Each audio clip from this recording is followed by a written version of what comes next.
It's the fall season and you want to make a mosaic pumpkin. But you aren't sure where to start or even what details are important to consider when picking out a substrate. Does it matter that a pumpkin is a certain color or has a pattern? And what about the material? Can you tile on anything? Well, in today's video, we'll talk about all of it. In fact, I'll share the 6 things you need to consider before you purchase a substrate. Let's get to it. Welcome back, and if you're new here, my name is Julie. And on this channel, we talk about tips, tricks, tools, adhesives, materials, and specific mosaic projects. All to shorten your learning curve when it comes to creating mosaic art. So if that sounds like something you'd be interested in, please consider subscribing. It's the pumpkin season and I am giddy. Now, I don't know about you, but this is my favorite time of year. And so, of course, it seems like a good idea to make a mosaic pumpkin, whether that's a jack-o'-lantern for Halloween or a pumpkin for Thanksgiving. I've made a handful of mosaic pumpkins and jack-o'-lanterns here on my channel, and I'll include links to those videos down below in the description so you can check them out. You can access this information if you're watching on your desktop computer by clicking Show More under the video description. And if you're watching on your tablet or your smartphone, you can click the down arrow to the right of the video title. So when I say pumpkin or substrate, keep in mind they are one and the same, and I'm going to use them interchangeably throughout the video. So in today's video, the pumpkin substrate that I am referring to is a 3D pumpkin, and no, we are definitely not talking about a real pumpkin. If you've been to your neighborhood big box store or craft store or the like, then you've probably seen the displays of lots and lots of pumpkins. But keep in mind, not all pumpkins are created equal, and that's going to be very obvious by the end of this video. If you want to make a mosaic pumpkin, there are a few details that you want to figure out before you go to buy a substrate. Otherwise, it can be so overwhelming. So in today's video, I'll share 6 things you need to consider when buying a pumpkin substrate to mosaic.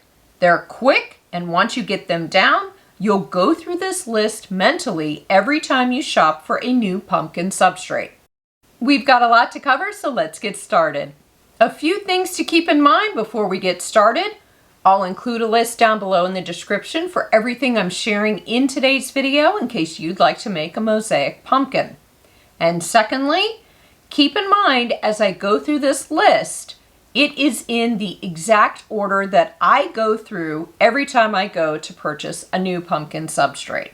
Okay, let's get to our first item, which is, what is the pumpkin made from or made of? Before you take into account whether a pumpkin is going to work for your mosaic, you first need to ask yourself, is the material that the substrate is made from acceptable for mosaic?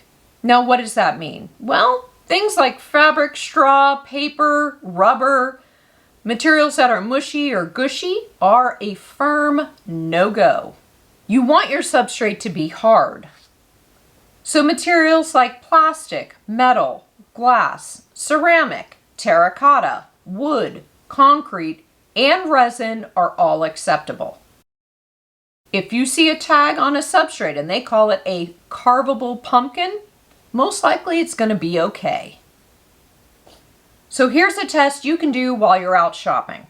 You want to make sure that you can't push your finger into the substrate, that you can't bend or dent the surface. Why is this so important? Well, your substrate is going to need to do a couple different things besides just looking cute and adorable. First, it needs to be able to support the weight of the TESSERAE and your adhesive. Whether you're using glass tile, ceramic, or even beads, these things can get heavy on a weak substrate. And then you're adding an adhesive as well, and what if you're going to grout your pumpkin as well? So that's even more weight and moisture. And second, it needs to be a hard, solid surface to keep your tesserae steady and in place. So for instance, when I make a mosaic pumpkin, I like to use thin-set mortar as my adhesive. Now, thin-set is a cement-based adhesive. So, on my pumpkin substrate, I'm using whatever tesserae I've picked out. I'm using a cement-based adhesive. And on top of it, if I so choose, I'm grouting, which is also cement-based. That's a lot of weight. I need to be darn sure that that substrate can hold up to all of that weight that I'm putting on it. The next thing you want to consider is the size of your pumpkin substrate. And I'm not talking about will it look good in your home or will it look good in the spot that you've decided you want to have that pumpkin. What I'm talking about is, can you mosaic the pumpkin substrate that you've picked out given the tesserae that you want to use? So let's say you want to tile a 20-inch pumpkin. And the tesserae of choice that you want to use is 3/8 inch glass tile and let's say some beads. And you need the pumpkin done in the next 5 days and you only have 2 hours to dedicate to that project. That's not going to work. So in other words, do you have the time and, let's be honest, the patience to tile a mosaic pumpkin given the tesserae that you've decided to use? And to add to your timeline, do you have the time to grout it if you so choose? A small pumpkin? Sure, no problem. You tile it. If you're going to grout it, you grout it, and then you put it on your coffee table or your shelf, and you're able to enjoy it for the duration of the season. But if you pick out a large substrate and you're using small tesserae, and you don't have a lot of time to dedicate to that pumpkin, well, I don't wish that challenge and frustration for you. Plus, you want to keep in mind, a pumpkin typically is a curved surface, and curved surfaces can be challenging and take a little longer or a lot longer to mosaic and complete.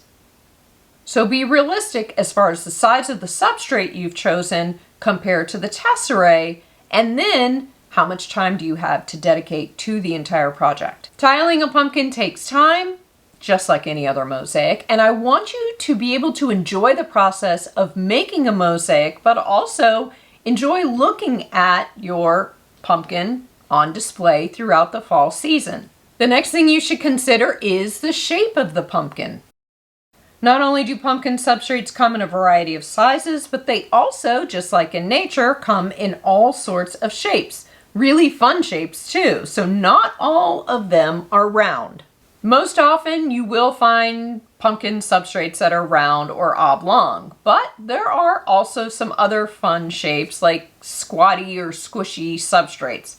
And I find that these shapes, these squatty, squishy shapes, have a lot of personality. I think they're adorable. I've also seen some square or boxy pumpkin substrates, so really there are no rules. You just want to find one that speaks to you. And speaking of pumpkin substrates that speak to you, this is my favorite pumpkin substrate to use, and I will tell you why later in the video. Another thing you should consider when picking out a pumpkin substrate is the surface of the pumpkin smooth, bumpy, or textured? Now, just because a substrate is textured or bumpy, that doesn't mean you can't use it. You do have a few tiling options when it comes to these types of surfaces. Firstly, as you mosaic your pumpkin, you can place your tile in a way that accentuates the texture or the bumpiness. Secondly, you can use your adhesive to make the tesserae look like they're on an even or smooth surface.